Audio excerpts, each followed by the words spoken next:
stand for the prayers.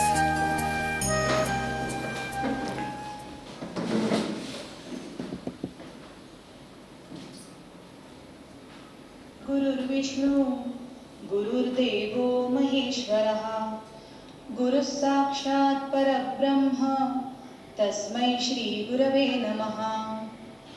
विघ्नेशानमुनी गुरु सस्मरुनी लक्ष्मीस आवाहिले आम्ही गुंतवणूक शास्त्र शिकण्या हे सत्र आरंभिले केव्हा स्थावर आणि जंगम कधी कोठे किती गुंतवू चर्चा मंथन तज्ञ बोध मिळता हे प्रश्नही सोडवू ठेवी भाग सुवर्ण पोस्ट अथवा रोखे तसे पंडते वृद्धी भांडवली मिळो कर नको पर्याय हो कोणते कोठे उत्तम रोखता सुगमता लाभांश वा व्याजही कोठे गुंतविणे सुरक्षित असे नोंदीस कैसी वही सन्मार्गे धन संपदा मिळविणे अत्यंत आवश्यक पैसा ध्येय नसे म्हणून जपणे जाणीव सामाजिक ज्ञानाचा उपयोग गुंतवणुकी साठी सदा होऊ दे हे सारे समजावया सुमती दे आम्हास तू शारदे. Welcome you on all behalf of Lokmanya Seva PV Bhagwat Investment Guidance Cell on a Sunday morning, and I see a lot of bright faces. It's the impact of Nifty and Sensex probably.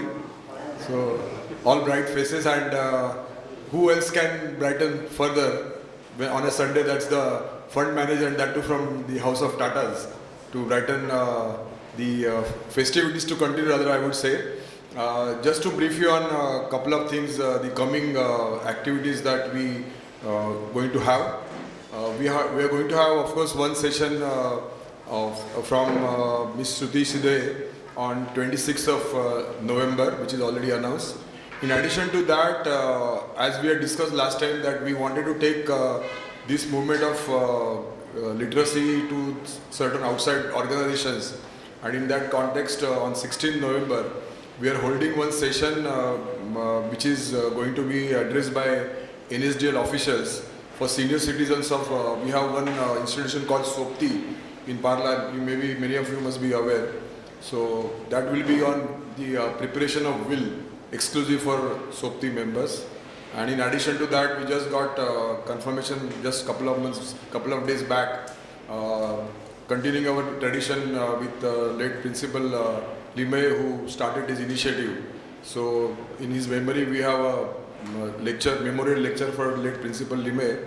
So that will be held on 10th of December at 11 o'clock at Pula Deshpande Sabhagrah, and it will be addressed by none other than one of the leading fund managers of India and PMS handler, that is Saurabh Mukherjee. And if you are aware that he's just back from US and he has given a lot of positive vibes, so Saurabh Mukherjee will be holding that session on 10th of December. And continuing with some of the developments, where is Mr. Borkar? Mr. Borkar is to enlighten us every 15 days on the developments. Just wanted to touch upon one major event which happened last month. That's the introduction of e-Rupiah or digital currency. And on the first day itself, there was a transaction of around 275 crores, and 9 banks have been authorized as of now to deal with the digital currency. We had seen a lot of ups and downs and pros and cons of cryptocurrency across globe, and even a lot of G20 countries have taken initiative, and India has already introduced this, and there were a lot of positives which came from RBI governor. Especially he was talking about cross-border deals from this e-currency or e-Rupiah as you call it, and down the line in a month's time it will be available to all of us. Definitely probably it's going to be another asset class that we may hold, and we always say, I got hard cash, but I think this e-currency will be even a step or a notch ahead than hard cash. And of course, hard cash has got its, within the connotation, some bad meanings where there is no blockchain, but e-currency will have all the blockchain. So how this hard cash moves will be known, and it could really be a game change like UPI, what we had earlier. So maybe we'll wait and see, and coming December month we'll come to know about more on this. And there is a possibility of how holding gold, the government gives 2.5% interest, because this asset class, if you hold hard cash, more than hard cash, that e-currency, you're not going to get any interest, unlike FD where you park your money. So maybe government could incentivize that. In coming month we'll come to know that. So that was one of the things which came up in the last month. And of course the buoyant Sensex and Nifty touching those threshold of 18,000 and crossing 60,000 Sensex. So we are eager to listen to the fund manager. Before that, I request Dhruv to introduce him, and later on we'll also felicitate him.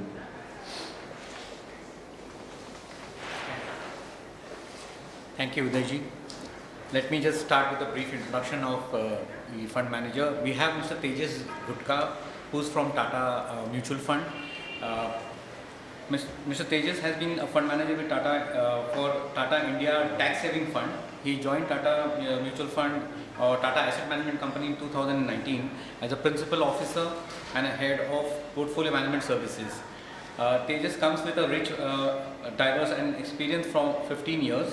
Prior to joining Tata Mutual Fund, he has worked with Tamhora Investment Managers, which he led the investment team and managed the flagship along with mid cap and the small cap.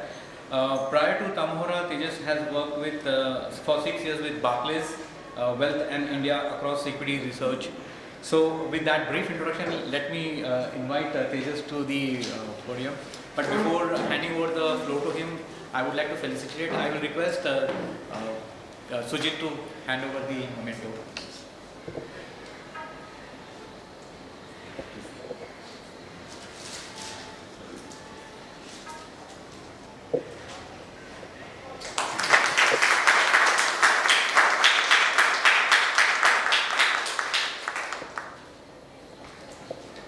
Thank you.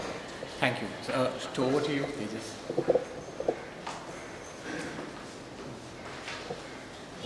Thank you so much. Hi, good morning, everyone. Thank you so much for having me here. Thank you so much for coming down on a Sunday morning. So let's talk about markets. The way we'll do this is I will talk for about 15-20 minutes. I'll tell you about how I look at markets, what is our house think about where things are headed, and then we'll open the floor for Q&A. I prefer that this be a more interactive session. एक बंदा बोलते ही रहेगा 1 घंटे तक तो सबको नींद आ जाएगी सुबह से. So for 15-20 minutes, bear with me, then we'll do a Q&A. Please feel free to ask any questions, any doubts that you have. Yeah. So let's talk about markets. I think the way I look at markets is to break down markets into multiple factors. At a very broad level, right, your market value is fundamentals into valuations, right, at a very, very macro level. Fundamentals you can break into micro, macro, valuations you can break into statistics, high, low, average, historics, and so on and so forth. And then there is an important factor called sentiment that impacts valuation, right? So we'll talk about these 4 things in the context of what's happening in the world and in India, right? I think a very clear narrative है that India is today standing out in the global macro. Every country in the world is struggling with inflation, recession, very sharp interest rate hikes, especially the developed world. Slowdown in growth in emerging Asia as well. We're seeing a lot of policy paralysis. I think India stands out where our growth is strong. Inflation is high but manageable. We've had some interest rate hikes, but they're not to crazy levels that we're seeing in the West. And the expectations for interest rates in India is also not very, very high. There is no policy paralysis here. I think for the last 5-7 years we've had pretty decent policy and a lot of cleanup, right? So from a governance perspective, India today really stands out from where it was maybe 10-12 years back. There were no major scams coming out, right? So in the global scheme of things, India micro today stands out very, very starkly against the entire global macro, right? So we have a very, very strong positioning. One of the reasons probably why our market continues to outperform all the indices across the world, right? So that's on the macro, right? When you look at the micro, which is the India's earnings growth story, I think we're looking at a sharp economic recovery post COVID. We've had a couple of years of very, very sharp earnings growth. This year also looks like we are on track for a kind of a mid-teens kind of an earnings growth. The problem to my mind really lies in next year, which is FY24. Right? So to give you some perspective, I think when we started the year, we were looking at a 18-19% growth in the Nifty EPS. Right? At the beginning of the year, FY24 Nifty EPS was about 1,000 rupees. Today, which is maybe 1.5 quarters of earnings down the line, that number is already down to 950 rupees, right? So we've already seen a reasonable cut in that number.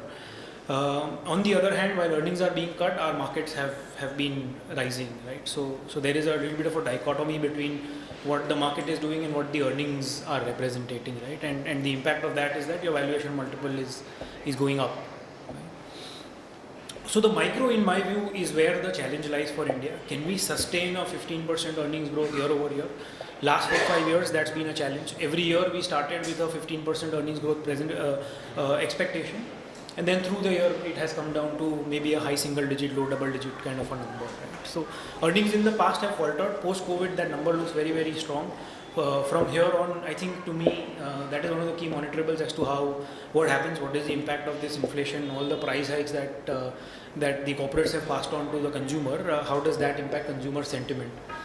Already on the rural front, there is a lot of negative impact of this entire inflation saga that's going on. We are seeing a significant slowdown in the rural demand space. I was, we've been traveling. I was in UP very recently, and the signs are pretty bad there.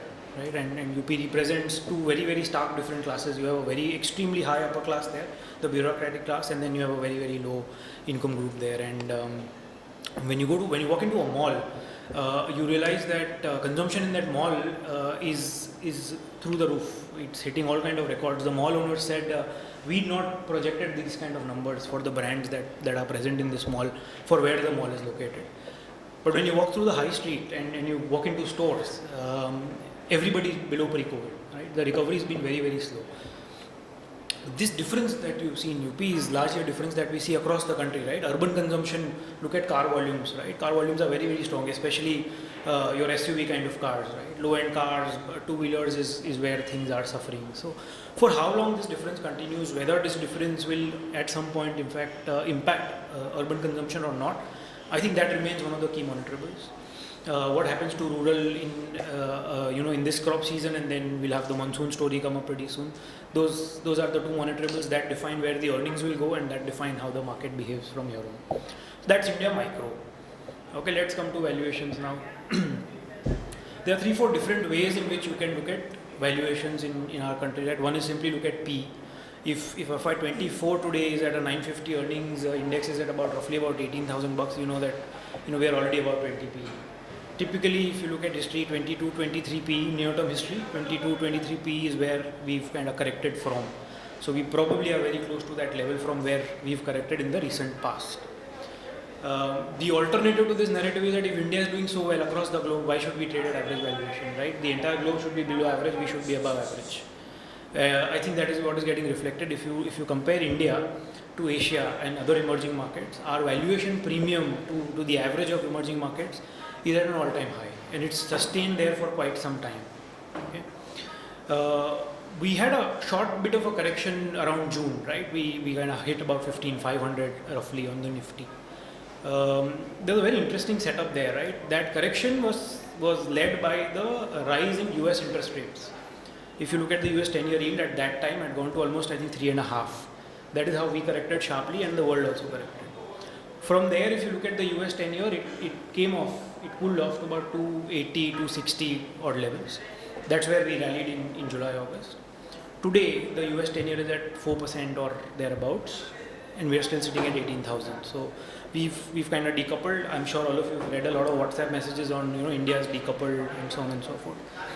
And the problem with this decoupling story, where I look at the problem in this decoupling story is when you look at, when you compare the Indian equity market to the Indian bond markets, right? So agreed that we are doing much better than the world, and therefore we should be at a premium to the world, and we justify that narrative.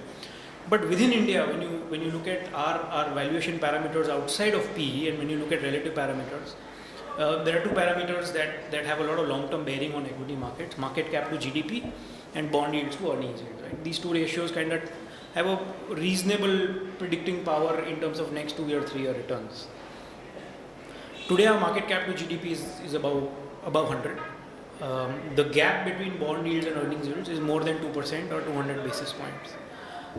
Historically, whenever these numbers have been here, the forward returns have been in single digits. Right? The problem is the single digit has had both signs in front of it. It has been positive single digit as well as negative single digits. So minus 7-8% to plus 7-8% is the range of historical returns whenever we've seen our long-term valuations around these levels, right? Which is where at the beginning of the year we'd said that for this year at least we are expecting markets to be flattish. We expect a lot of interim volatility, but we don't see a lot of very high return opportunities in the market. I think so far that's played out. When you look at 6 month, 1 year returns, they continue to be either negative or very low single digit numbers today. Where we were in June, July was a very, very good level to stay at. Nifty earnings of 1000 or 950, market levels of 15,500. You're really at average multiples. So if you spend 6 months there, I think there was a good opportunity for markets to rally. We've kind of rallied a little ahead of time. So to that extent, I think one has to be a little cautious. You got to be cautious in your return expectations. Often when we talk to investors and the end investor, when you talk to and you give a slightly cautious view, they think that investing is a switch. So अगर पैसा नहीं बनने वाला तो पैसा निकाल लेते हैं market से. That's not how things work, right? You got to think of market as a lever. You have it's the regulator of the fan. It's not a switch. You've got to modulate your investments in the market, right? Look at asset allocation, juggle between debt and equity, and so on and so forth. I don't think we are negative on the market clearly, but we think that returns from here on will be in the near term at least below historical numbers. Market looks to be a little ahead of where it should be in our view, and therefore we have a slightly cautious bearing on the market. Right? Having said that, every market offers you some opportunities to make money. We think when you look at where our economy is and how our market is structured currently, there are 3-4 clear pockets where we think that there is a reasonable money making opportunity, right? And a very, very broad way to define this money making opportunity is look at cyclical bearings, right? We are going through a cyclical economic recovery. Whenever we go through an economic recovery phase, an economic expansion phase, two things work very, very well in the markets. First is all cyclical sectors. So if you lean your portfolio towards cyclical sectors, there is a reasonable opportunity to make money. That's the first. The second is tilting towards mid and small caps. Typically mid small caps do very well when your economy is in expansionary phase, and they do very poorly when economy is in a contraction kind of a phase. We're still in an expansionary phase, and therefore we think that allocations to mid and small caps still make sense. You may not be very aggressive at these levels, but they still make sense, right? Let's talk about cyclicals. Okay. What is cyclical? Right? Every sector where the growth multiple increases when the GDP growth increases, right? So when you typically look at a sector, there are sectors that will grow at a steady rate. There are some sectors that grow at, let's say, 1.5 times GDP when GDP growth is above average, and they grow at, let's say, 0.8 times GDP when GDP growth is below average, right? So these kind of sectors is typically cyclical sectors. Their growth rates or their correlation to equity growth really increases when the economy is expanding, right? Those are the kind of sectors that we need to focus on. What are these sectors? The largest sector of the economy and the index, banking. Banking has a very, very high correlation to economic growth because you're lending, and if there is no growth, then nobody is expanding capacities and there are no opportunities to lend. But if you are saying that the economy is growing, inflation is reasonable. In fact, inflation increases the need to lend, right? Because without doing anything, your working capital requirements go up. And therefore, we are seeing after a very, very long time, bank credit growth of 15% to about 18% that we've printed recently. Right. All bank results have been very, very good. We've seen a reasonable run-ups in banks.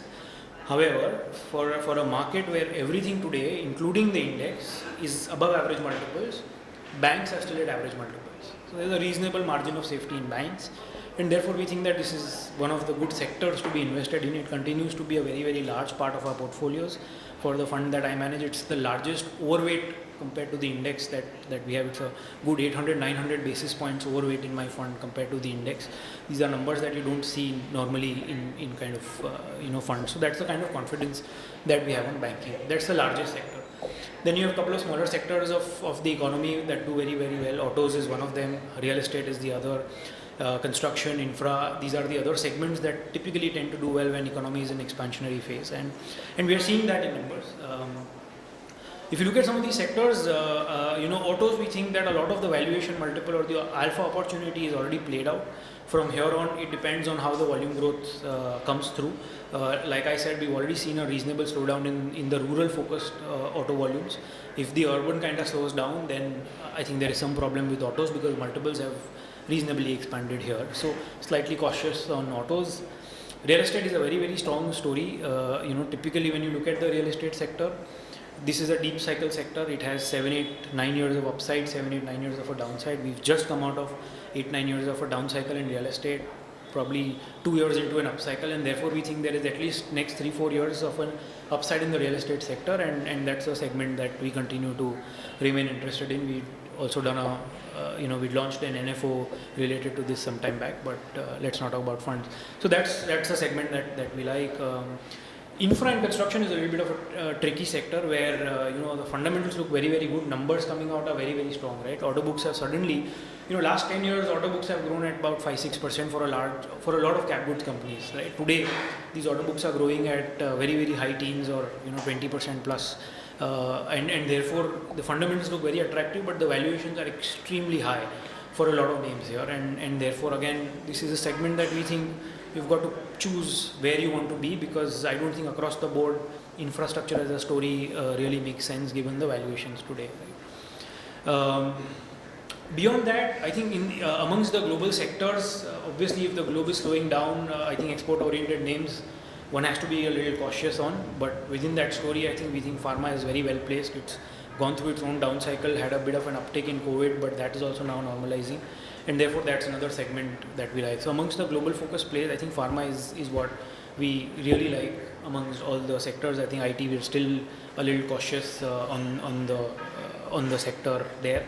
Valuations are still above where they were and growths are coming off, and therefore that slightly cautious stance continues. Right. So that's the broad outlook on the markets. We think that yes, India stands out. We think that yes, there is opportunity for investors to make money in India, but we think that the way valuations are, especially on a relative basis, one has to be a little cautious. This is not the time to be very, very aggressive on the markets. It's also not the time to pull out of the markets. You're somewhere in between. Continue to remain invested. Look at your allocations, increase allocations towards cyclicals. Mid-small caps tend to do well around this time, but they've also had a very, very good run-up. So don't go all out in mid-small caps and increase risk in your portfolio. Keep your portfolios a little more balanced, and that's how I think we should tread this market. Just one last point that I wanted to make, which is something that I've been observing now for about 6 months in the market, which is quite commendable. I don't think it changes any way in how we invest, but it's a very good observation, and therefore I thought I'll share. We've had pretty strong MF flows over the last 6-8 months, right? Typically we've seen historically, whenever markets get very volatile, returns come off, and then your fixed income returns are rising, we've seen money going out of equity funds typically. Last 6-8 months the behavior has been a little different. We've seen some amount of outflow. The gross inflow has come off, but we're still in a gross inflow mode. That's the first positive. More importantly, when you break down the fund flows into categories, right, till about October, November last year, which is when the market was rising sharply and then kind of plateaued, and before the fall, if you look at fund flows, the fund flows were tilted more towards protection-oriented funds, your hybrids, balance advantage, those kind of categories, right? Then when you look at these fund flows from March onward, suddenly, and this is when the markets already had one leg of correction, we've suddenly seen a very sharp increase in fund flows towards pure equities, your large caps, mid caps, large and mid caps, all these category of fund, right? Which kind of shows a reasonable amount of maturity within the Indian investor, and I think that is quite commendable because historically when FIIs have sold, we've been very fearful, but we've not only been not fearful this time, but we've been very smart about how we are investing in the markets. That's a very, very commendable thing coming from the retail investors, and I think part of that is thanks to all of you all, because I think today the proliferation of advisory is very, very high within the investor class, and I think that is what helps us protect our market. Had it not been for all of you all in this room, I think the market levels would have been much lower than where we are today. So on that little bit of a positive note, I will stop here and I invite questions from all of you. Sure. You mentioned about the earnings, and we were little skeptical about the numbers that you were having in expectation previously. What is causing you pressure on the earnings? Is it the input cost or is it the realization?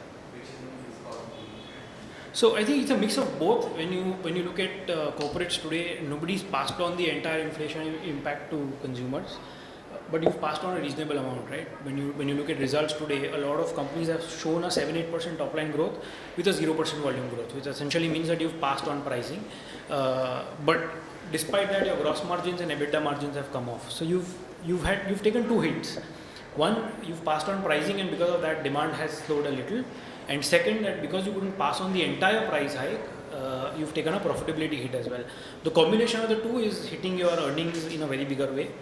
Not passing on the entire price hike was the right thing to do because sequentially inflation is coming off, right? We've already seen commodities come down, and therefore there is no point in kind of keep increasing prices and impact consumer sentiment, because to get back the sentiment up is very, very difficult. You're okay compromising margin for a few quarters so long as you can hold the consumer sentiment, right? And so to that extent, I think what corporates have done is the right thing, but obviously there is an impact on earnings because of that. So you've taken two kind of hits.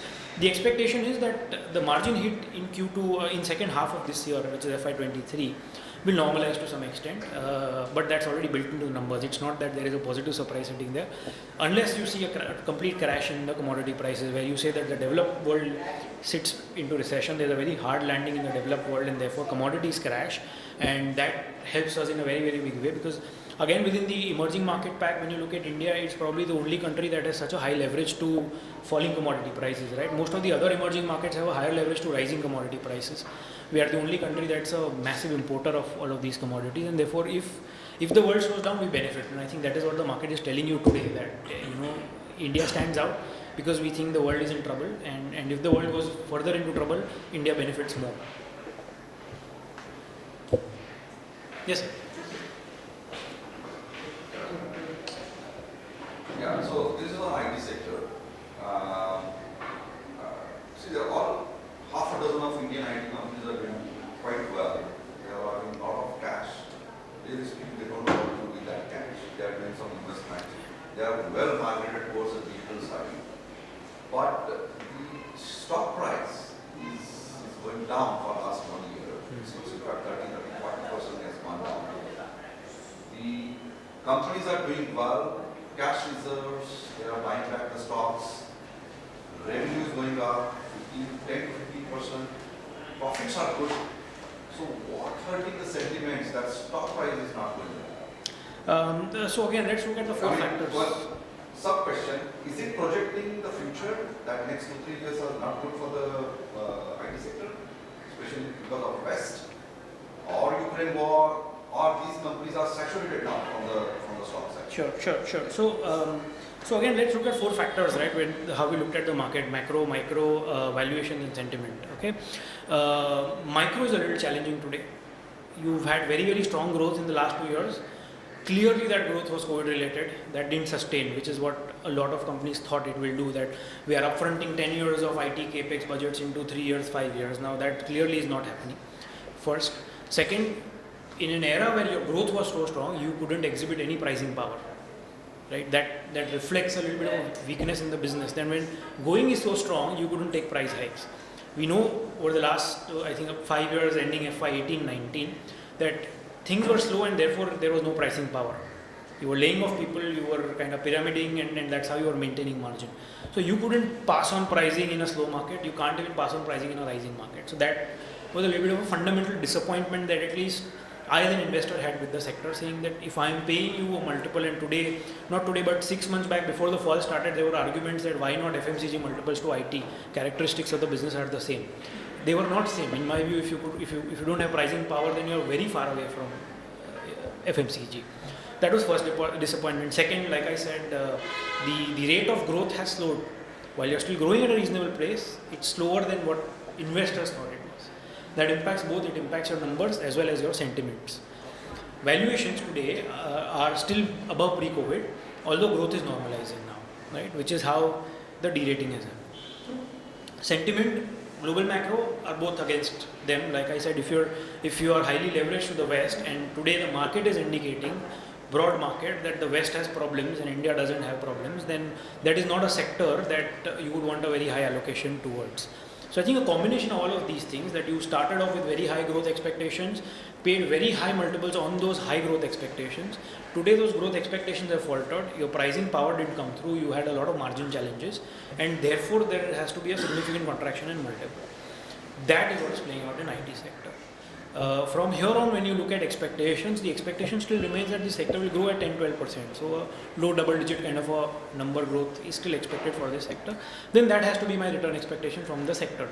Okay, this is how I expect the sector to deliver returns, absence of any valuation changes. Like I said, Nifty today you are expecting a mid-teens to a high-teens number, although that numbers keep coming up, but you start the year with that kind of a number. So compared to the market, I think this is a sector that's going to give me lower return compared to the market averages. And therefore, this is a sector where you will see allocations as underweight for most funds. And I think Indian funds largely have been underweight on IT even through the rally, because all of us were slightly not buying into this whole structural spends going up kind of a story. We were all a little skeptical, especially for the valuations that we had to pay for these stocks. And I think that kind of continues. At some level, the sector will become attractive, but I think that those levels are probably 10-15% away, not very far away now. So either you time correct, you stay here for 1.5 years and your earnings compound, and therefore you have a 10-15% correction in valuations, or you simply correct from here another 10-15% today, and then suddenly you think, okay, now the sector looks reasonable to bet on.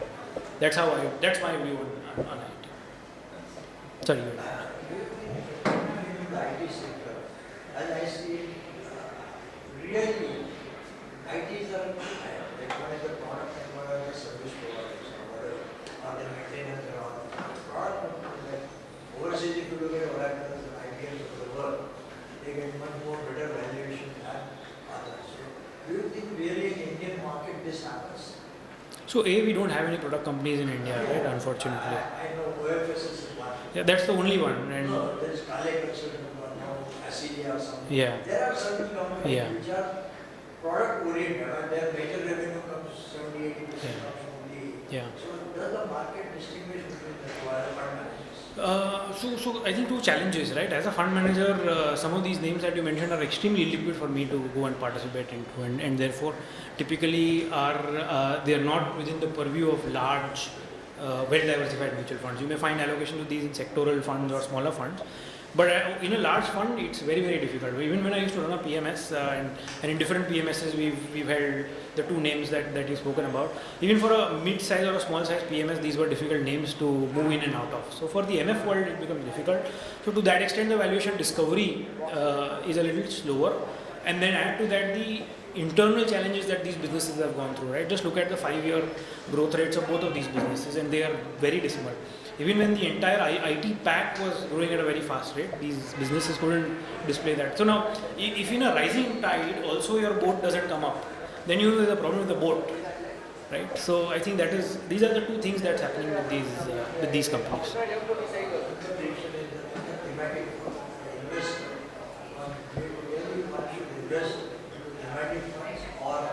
Preferably go for flexi cap.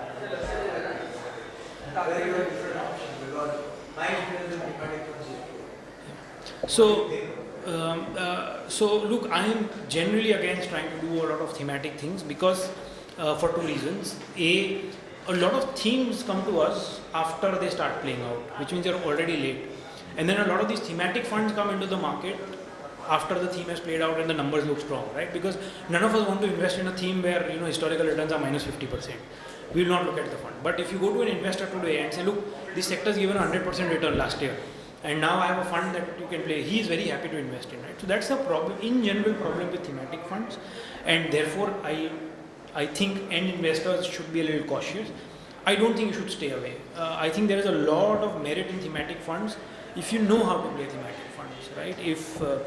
And for most of us in this room, right, we understand markets to a certain extent, we understand sectors to a certain extent. Now, if you know and if you believe that everything in the markets is cyclical, which means that things go up and then things go down and then they will recover at some point, you don't know when, but they will recover. And therefore, you get a thematic fund today where the historical returns have been very bad. I think it makes a lot of sense to look at a thematic fund like that. right? If in COVID you'd gone and bought a banking fund, a private bank fund, a PSU bank fund, a Nifty Bank ETF fund. Forget these active funds, right? If you just bought Nifty Bank ETF in COVID, 1 year you would have made no money, right? Because banks didn't do anything. IT Pharma was the darling of the market, and therefore you would have thought I probably made a mistake. But look at what happened this year, right? You've covered 2-year returns in 1 year, and we're still saying that valuations are average, growth is improving, there is no asset quality problem, which means there is opportunity to make money from here on as well, right? So I think thematic funds make a lot of sense if you have the ability to take that hit in the near term for a longer term return. But if the end investor likes to look at historical returns and invest in thematic funds, I think they are better off doing diversified funds. Don't go near these thematic funds. But there is a lot of value if you can use these in the right way.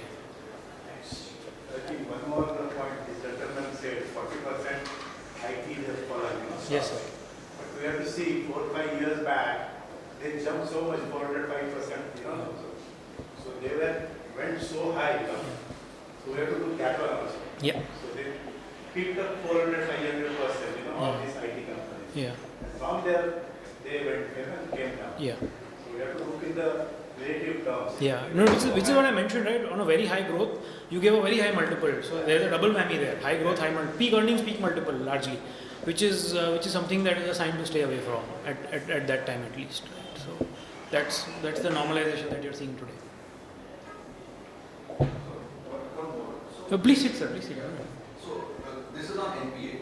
So 4 or 5 years back, we were all talking about NPAs and big trouble and this and that, and banks were definitely having worrisome NPAs. Now most of the people are saying banking sector is good. You also mentioned in your statements that it's really good. So from that perspective, like layman's question, just a street, So where that NPA has gone, where that NPA worry has gone, when the banking sector is projected to be doing good? Yeah. So two things have happened in NPAs. One, there were willful defaulters who've been punished by very strong actions by this government, saying sell their assets off, and a lot of people suddenly came up with a lot of money to buy their own assets back. So that's one part of your NPA cleanup. Second is that when you had now the NPA trouble is not 5 years, actually 10 years. Started in 11-12 and accelerated after 14-15. If you've been providing for these NPAs over 10 years, now you've either fully provided for these NPAs, or you've already written them off, or you've sold them to asset reconstruction companies or whatever. So in one way or the other, today these NPAs are not part of your book. If they're a part of your book, you've provided for them completely, and therefore on a net basis there is no NPA on your book, or you've sold them, or there is a resolution that happens. So one way or the other, there is no NPA. And incremental NPA creation is not there, right? We see one of the reasons that banks didn't go up in COVID, right? I mean, it was very clear pre-COVID also that this NPA message is now bottoming out. But in COVID, everybody thought that there will be incremental NPA creation because all of us were sitting at home, right? Businesses were shut. So, and then government had moratorium. So there was no way that you could figure what's happening. But look at now, moratoriums are out for more than 6-8 months, right? And look at incremental NPA creation. There is nothing. The slippage numbers are hardly anything. Most banks, the larger ones, are surprising you on credit cost. Which means you were saying, thoda to restructured books se kharab hoga, banks are saying kuch nahi ho raha. Or my recoveries are better than what is going bad, and therefore on a net basis, nothing really bad is happening. Right? So that kind of talks about the strength of the economy. I mean, when all of us look at our valuation multiples and say India is expensive, consumer companies are very expensive. But look at this fact that after 2016, our economies only had accidents. Demon in 16, GST in 17, NBFC crisis in 18, and then COVID in 20. We've had 4 or 5 large accidents in the economy. And look at our consumer sentiment. Yeah? We're still selling cars like hotcakes and big cars. That shows the power of our consumer, right? That there is enough money in this economy that after 5 such large accidents, we are still ready to spend money. So, and I think that is what is reflected in your multiples today. You mentioned about the real estate sector in COVID. So, do you see a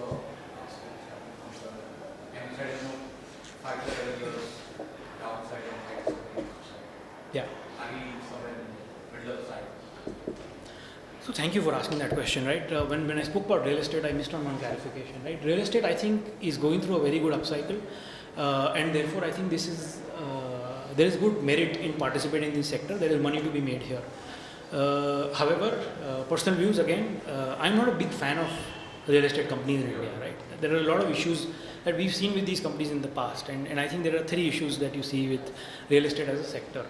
First, there is no pan-India real estate player, right? Everybody is a micro-market focused player. Today, the entire country is doing very well. Tomorrow, one micro-market goes bad. Let's say a Mumbai or a Delhi market goes down. Suddenly, you have 2-3 players that are looking very, very bad, right? And within the listed universe, you have probably 7-8% large liquid investable names. So, at least as a mutual fund manager, I have only 7-8 companies to invest in, and I know at some point 2 or 3 out of these are going to go in trouble because some micro-market will have its own issue, right? That's my first problem with real estate. Second, bigger issue with real estate is capital allocation, right? We've always seen that most of these companies have empire building ambitions. When the cycle is good, when you're making cash flows, historically they've gone and purchased a very large land bank, or they've created a large hotel asset and said, now I will own the hotel, someone will own it, or I will own this large commercial property where I will lease to corporates and I will make rental incomes, they'll pay off my debt. Typically you do all this at the peak of the cycle. When the cycle turns, suddenly your debt servicing capabilities go down and you have to liquidate all of these assets at very, very low value. As a minority holder, there is always value destruction if you get your cycle wrong, right? And there are deep cycles in real estate. You have 7-8 years of up cycle and 7-8 years of down cycle. So if as an investor you can't time your entry and exit well in real estate, you get stuck, right? That's my third issue. So those are my 3 issues with the sector as such. Look, great sector, and I think very well positioned today, and with whatever has happened in the regulations, I think that's good. When you talk to the players today, I think everybody's realized that amassing land bank doesn't make sense. Let's do a lot of redevelopment and JDA kind of projects where capital requirements are lower. So there is a certain inherent change going on in the sector, but I think the fears of the past will come to mind. So for me, I think real estate does well, but can I play real estate through some of the ancillary sectors, right? And that was the pitch that I used to run around with when we launched an NFO, where I used to say that, look, here's something interesting that happened in California in the 1950s, right? Someone in California dug the ground and found gold. This news spread around the world, 1850s, not 1950s.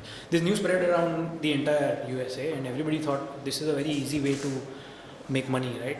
We'll become wealthy by buying some piece of land in California, let's dig, we'll find gold and we'll amass wealth. This entire episode went on for some 8-10 years, right? This was called the gold rush of the US. It's a very famous episode. I see a lot of people nodding, so I know most of you know where the story is going, right?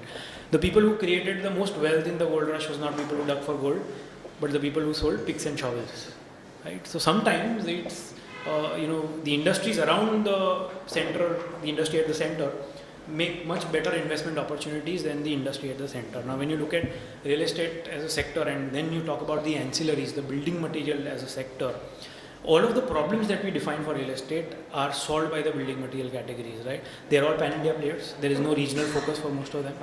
These are all branded players, which means they have a reasonable ability to pass on prices. There is a delay in passing on prices, but it's not that you don't have pricing power. Real estate always has issues with balance sheet, lot of debt, very low return on equity, very high capital consumption. All of these businesses require no capital, practically no capital to run their businesses, right? Growth requires very, very small amount of capital. Your ROEs are very high, balance sheets are flush with cash. Real estate, we said, doesn't have enough reinvestment opportunities. Look at all of these guys. Today, so many building material categories are trying to expand their revenue streams, right? You have a pipe company that went into adhesives. You have a paint company that went into waterproofing. You have a sanitary company that went into a ply company that's trying to do some other stuff, particle boards and MDFs and so on and so forth. So everybody is trying to expand their revenue line. So you have a reasonable growth runway. Most importantly, you may buy a house maybe once or twice in your life, right?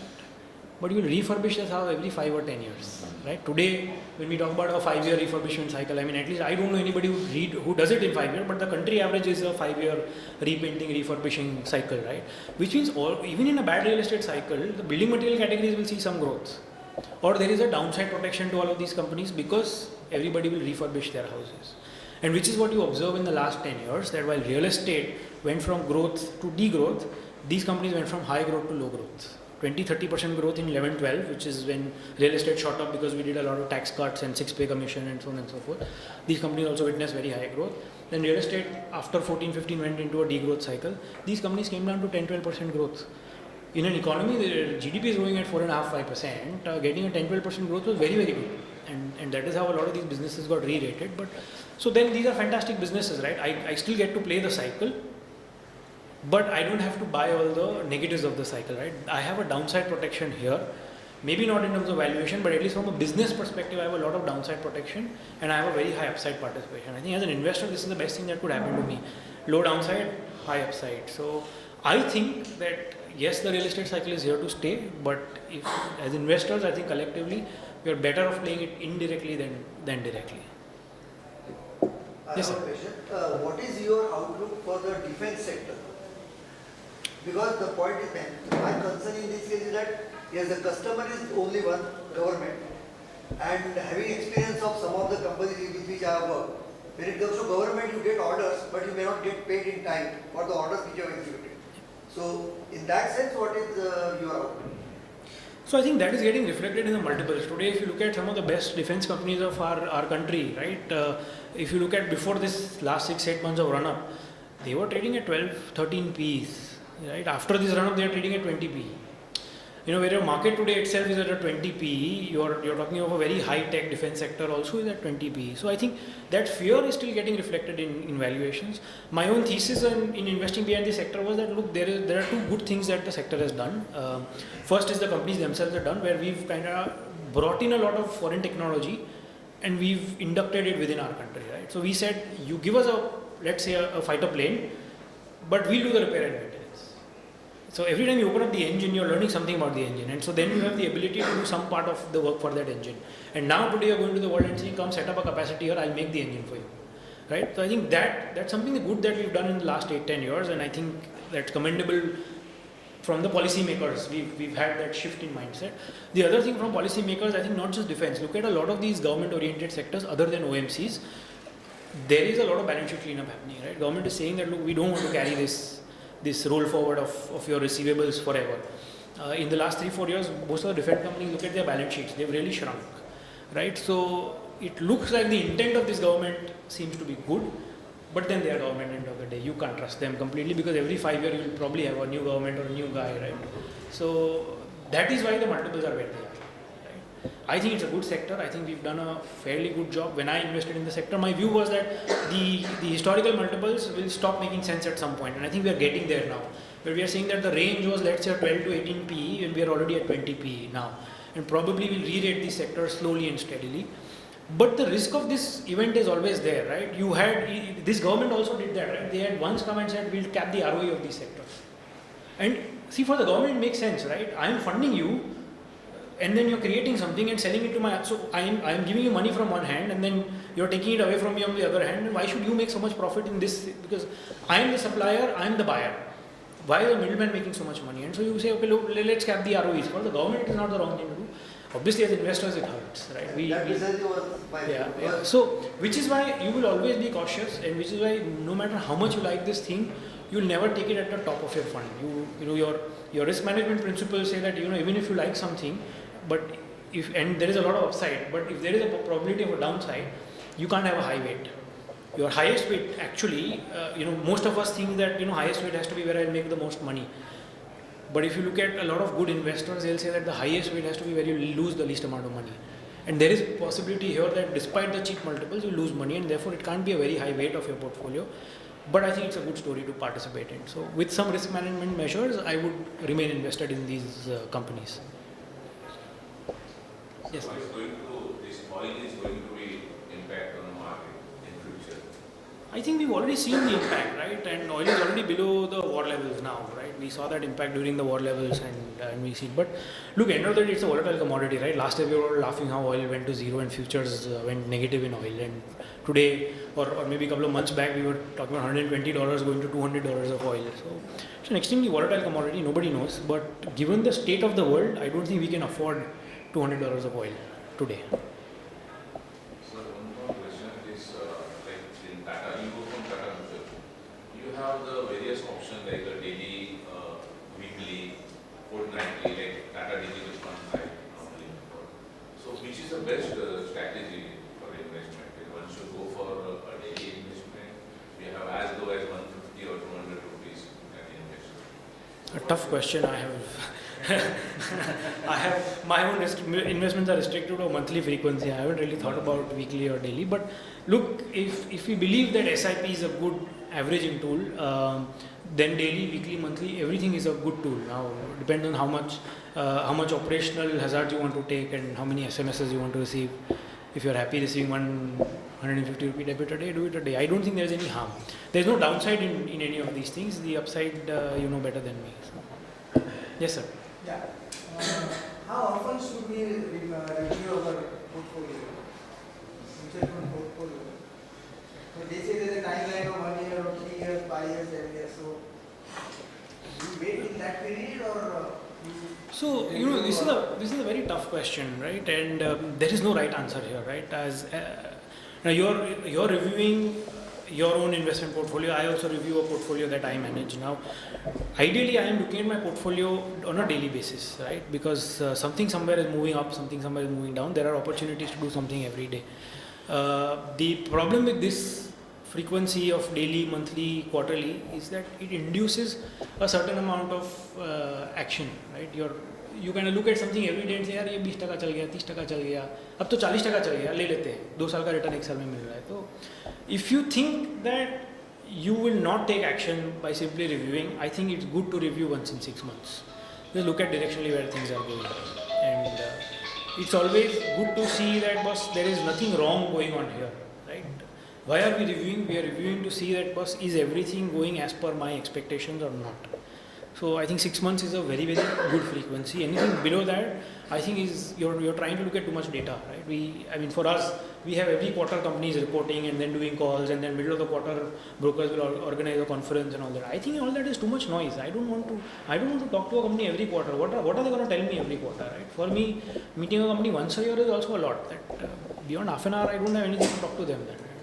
So long as the business is doing well, so long as the macro is good, I don't think there is too much need to review. So I would say 6 months max. 6 months is the lowest that you should do, not below that, because then it induces some amount of action, and in hindsight you will see that these actions were stupid. Although in the near term they may work, that something was up 40% and I sold it, and then it's down 10%. Longer term these things don't work. 6 months is a very good frequency. These frequencies are to review whether everything is going as per your expectations or not. These reviews should not be from the perspective of can I switch from here to here or this here to that, right? Especially for you, because you all invest into someone who's managing a fund. I'll tell you that, look, all of us fund managers also go through our own cycles, right? Sometimes when you review a fund and the numbers look bad and you're induced to think that maybe this fund manager style is not working here. Styles also have their own cycles. Sometimes you're a little ahead of the curve. We did that in the tax fund, right? We were very heavy on banks pre-COVID. Did it make sense to sell banks in COVID? No, there was no reason for you to sell banks in COVID. But banks didn't do anything for 1 year, which means the fund suffered. Was it a bad fund? I don't think so. Was it a bad call? I don't think so. Now with the benefit of hindsight, I think all of us can agree it was not a bad call. But now if you were reviewing me in COVID, suddenly a fund that has long-term rating of I think 5, 6 or so, 10-year ranking of 5, 6 within the category, was sitting at rank 24 at one point in time. Now what do you do with this? Right? You're reviewing and you're saying, boss, what's going on here? I don't understand. He's underweight IT, he's overweight banks. And I think the world is telling me go overweight IT and underweight banks. So how do you make sense of these kind of things, right? So sometimes it's good to not look at things. They can induce a lot of wrong decisions which look right in the short term but harm you in the long term. So one more question. The foreign funds, now the Indian market is upswing kind of, but the foreign based funds, let's say Franklin Templeton US, Intel also has stopped the S&P 500 SIP. That is more from a regulation perspective, right? It's not their call, I think. That is something to do with the market. No, there were some limits imposed by the government, so that's not true. Franklin Templeton is not doing so well. Yeah. So what is the general attitude in the US? Is it going to? Well, all depends on the recession which is there in the US. Right? Yeah. So So look, for them, there for a long period of time, or one doesn't know, right? It all depends on what the Fed is doing, right? How far do they want to go, right? If there's a lot of parallels that people are drawing to what Volcker did in the 70s, where he really brought the economy down to a halt to kind of manage inflation. When you look at the US markets, again, the yields are telling you something else, the equity market is telling you something else, right? The yields went to as low as 2.5, and now they sit at 4. So there is a lot of confusion within these markets as well. So one doesn't know. I mean, you can never take this call. I think something that we were discussing when I came in, and a few of us were inside, and we were saying that, look, end of the day, one of the best investing strategies is to believe that everything is cyclical, and what is not working today will probably work 5 years down the line, right? You may be wrong for a year or two, but eventually you will be right, and which is why we all hold diversified portfolios, and we say that what doesn't work today, maybe I can do some allocation today because there's something in my portfolio that's working very, very well. That gives me the leeway to put some money in something that doesn't work well. So there is no definitive answer, sir. If you find that the US equities should have a place in your portfolio, I think you should be averaging that market, and maybe in a 5-year time they will look pretty good to you. But I'm no expert there, and I have really no view on the markets there really. Beyond this cyclical element, I don't have a view on those markets. Yes, sir. What is the outlook on chemical sector, and how long will we benefit with China plus one? So now you have China plus one, Europe plus one, so many plus ones going on, right? China is about 40-45% of global trade. We are 2-3%, 4% of global trade. This China plus one can't happen because we don't have the capacity to make those kind of investments, right? So it's not a 2-3 year story. Maybe it's a multi-decade story. Will it happen? I think slowly and steadily. If we offer value, it happens. Look at our auto sector, right? Our auto anchors have done a pretty good job of trying to create global businesses, and now a lot of these global parents are trying to tell them, saying, look, supply to India, to your region, then a little beyond your region. So you were doing Asia, now do Europe, those kind of things. I think that will play out in the chemical sectors. There are two issues that I see with the chemical sector, right? A, the largest company is what, 3,000-4,000 crore top line? Yeah. They make investments of about 500,000 crore a year. So the pace of investments is very slow for us to capture this market cap. The ROEs are okay, but a lot of that ROE is also because things are moving out of China and global commodity prices are up. If you normalize the commodity prices, these ROEs all come up further, and if your ROEs come up further, that means they will not allow you to increase the pace of this investment. If the ROEs come off, that means the pace of investment actually will go down, right? So how do we capture this entire opportunity? I don't have an answer to right now. Okay, the market believes that इतना छोटा company है कि वो double तो कर ही लेगा ना top line. I agree, but will your ROEs allow? Today commodity prices are high, but they also go through their own cycle, right? If the West collapses in terms of a recession, will commodity prices stay there? I don't think so, and therefore chemical prices will also come off. And what happens to Indian chemical companies' profitability? I don't know. In that context, you're paying 40-50 Ps to these companies, which makes me very uncomfortable. Right, so I'm not invested largely in the sector. I'm very watchful. There are a couple of companies that I really like. I think have done a fantastic job there, but the multiples are prohibitive, and therefore I stay on the sidelines. I'm watchful, saying it at some point this sector will give me an opportunity, but I don't think that time is right now. And obviously I have the right to go wrong.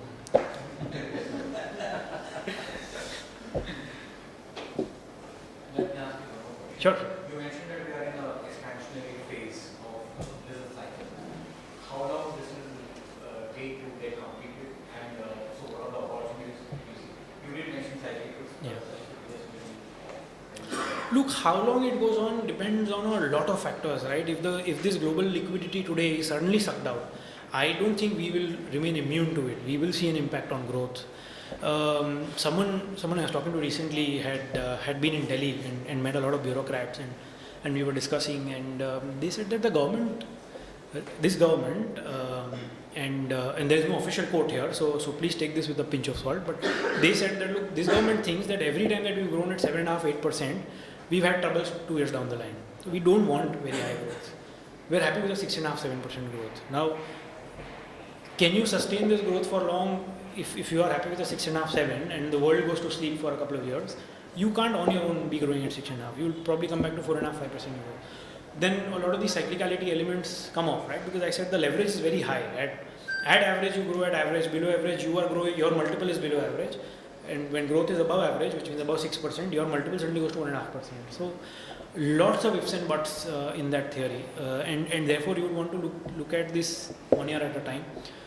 One doesn't know when this land, right? I mean, you had a 2003 to 8 kind of a dream run in the Indian economy as far as growth was concerned. Can we repeat that?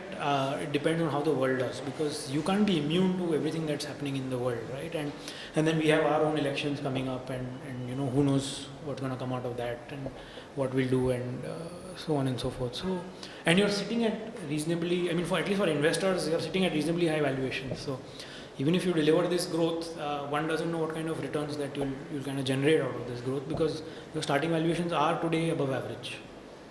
So I don't know. There is no answer to this. I would be watchful. I don't think I will change my portfolio based on any data point, but I look for trends and I'll see where things are headed, and then calibrate my investments accordingly. No definitives in investing, right? Unfortunately, I can't give you a yes and no answer. And sorry for that, but that's the nature of this business. Yes, sir. You mentioned your experience in Uttar Pradesh, that there is inequality. The gap is increasing. So will it affect overall growth and No, so my point was not to highlight the inequality, but to say that look, rural or low income today in terms of consumption is not doing so well. There is a bigger impact of inflation in lower income households than it is in the higher income or the urban households, right? That's the limited point that I was trying to drive. Will this inequality remain? I think it will remain forever, right? Look at the West today. They've done so well for centuries, and yet you have these inequalities, right? You still have low income households there and higher income households there. I think that's the nature of economics, and that will continue, and we will see that continue in our country as well. Does that impact growth? I think if you are a two-wheeler right now driving on one wheel, and thankfully your engine is attached to that wheel, and so you're kind of still pushing ahead while the other tire is punctured. But can you go on forever? No. Both tires getting punctured, you'll definitely fall off the bike, right? So that's how it is. At some point, rule has to come up. You can't say that only urban will drive consumption, and you can't have a situation where both of these falter. You want both of them to kind of be going on at a reasonable pace with their own cyclicalities, one counter cyclical to the other, and I think we're okay. We'll chug along. Today, despite rural being slow, we're still talking about a 6.5-7% GDP growth, right? That number probably when we started there was 8.5. We've been cutting it down, but we're still talking about a 7% GDP growth despite rural not working. I think we're okay. We can handle that for a year or two. If you look at India's history, the real problems for us from an economic perspective has happened when you had 2-3 years of monsoon failures, and at that time rural was a much bigger income pie in the country than urban was, right? Our dependence on monsoon was very high. It still is today, but it was higher than it is today. And if you had 3 years of bad monsoons, our economy was in a very bad shape. Suddenly all numbers of consumption go down.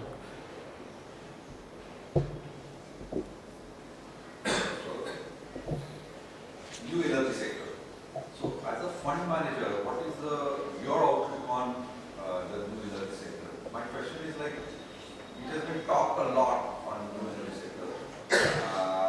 Need of the hours and $100 barrel and carbon capture. But from investment point of view or from money point of view, as a fund manager, what do you think that next 10 years, how this sector is going to grow? Again, as a fund manager, pure economics, not from the carbon capture side. No, I agree. But look, even from a carbon capture side, if you look at a lot of these policy makers, I think a lot of people have said that you can't suddenly say stop carbon. It's a process. You can say that okay, in 50 years we'll reduce our carbon output, but you can't suddenly say that I want to replace my carbon footprint and everything has to go green. It will never work. And you've already seen the kind of accidents that have happened in 2 years of you saying ESG, go green, this and the other, and you saw where oil prices went, right? So it's a slow and steady process. Unfortunately, as an investor, the base rates or the history of things changing in a big way is not that productive, right? We've had solar, we've had wind. We've not been able to scale up any of these. And add to that today when you talk of green energy, you are still not very profitable. For you to be profitable, a lot of the back-end costs have to come off. So you're in a technology curve where if the costs come off, profitability goes up, and therefore there will be opportunities to make money.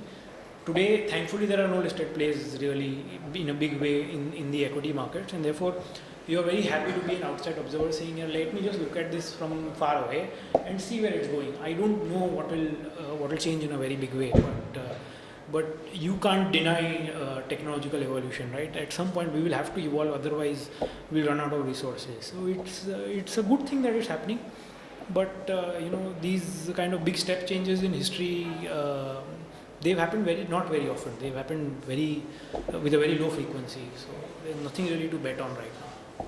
We'll take one last question. Yes, sir. There is a theory that on these financial websites or channels, the news that are there, they are not 100% true or they are paid news. What do you think? Do you get influenced with these channels, news from these websites, or do you have your own channels of getting them? I haven't read a newspaper in 10-12 years now. That's a good answer. Same with the websites and channels. You are denying yourself See- an entertainment. Yeah, I'm very happy. See, without getting into whether it's true or not true, like I said, I think when you start looking at things with a very, very micro frequency, it induces actions, and invariably you realize that these actions make sense in the short term, but they harm in the long term, right? So, having spent about 15-16 years in the market, you kind of learn that philosophy is more important than all of these things. Agar tumhara philosophy right hai, if you've got a good process of identifying businesses and you work on your ability to sit with these businesses for longer, you will make more money than knowing what's the latest news or what's the latest gossip or so on and so forth. So I read a lot, but there is no consumption of newspapers, news magazines, news channels, news websites, nothing. I love reading. I read a lot of blogs. And I read on a lot of varied subjects, but nothing that tells me what's happening today. Most things are telling me that, look, this is how things worked in the past, and you're kind of learning from those things. History is a better teacher than newspaper. There's this book that came out last year called Richer, Wiser, Happier. It's one of the it's a book that somehow I really loved, and I keep recommending to everyone that I meet that you should read this book. Simply because this is a book that talks about 8-10 large global fund managers and really successful names. Half the names you will know, and there's a Charlie Munger there, there's a John Templeton sitting there. You know these names, right? You've heard these names, and it talks about their stories. It doesn't talk about their successes. It talks about their stories, saying how did they come into investing, what did they do, what were their struggles, what went wrong, what went right. And there's this story about John Templeton that he moved to an island somewhere mid through his career, and because he was on an island, the newspaper would reach there one day later. And he says, that's when I started observing that how useless the news was.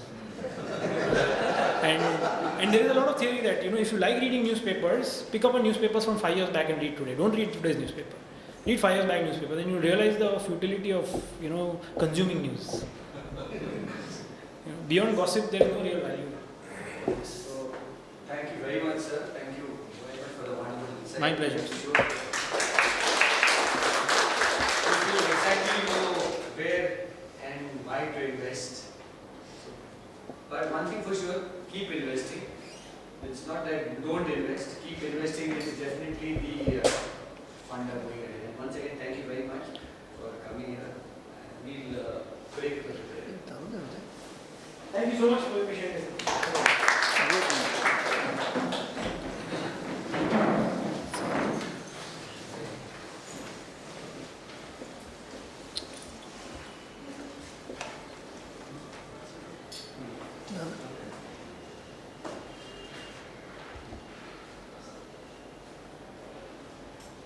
आता विश्वात्मके देवी येणे मागेंद्र तोषावे दोषोनी मज द्यावे वसाय दानी जे कळाची व्यंकटी सांडू तया सत्कर्मी रती वाढू दूता परस्परे जडो मैत्र जीवांचे दुरितांचे तिमिर जाओ विश्वस्वधर्म सूर्ये पाहू जो जे वाचिल तो ते लाभो प्राणी जात वर्षत सकळ मंडळी ईश्वर निष्ठांची वांदियाळी अनवरत भूमंडळी भेट तू दिया भूता चला कल्पतरूंचे आरव चेतना चिंतामणीचे गाव बोलिते जे अर्णव पीयूषांचे चंद्रमेजे अलांछन मार्तंड जे तापहीन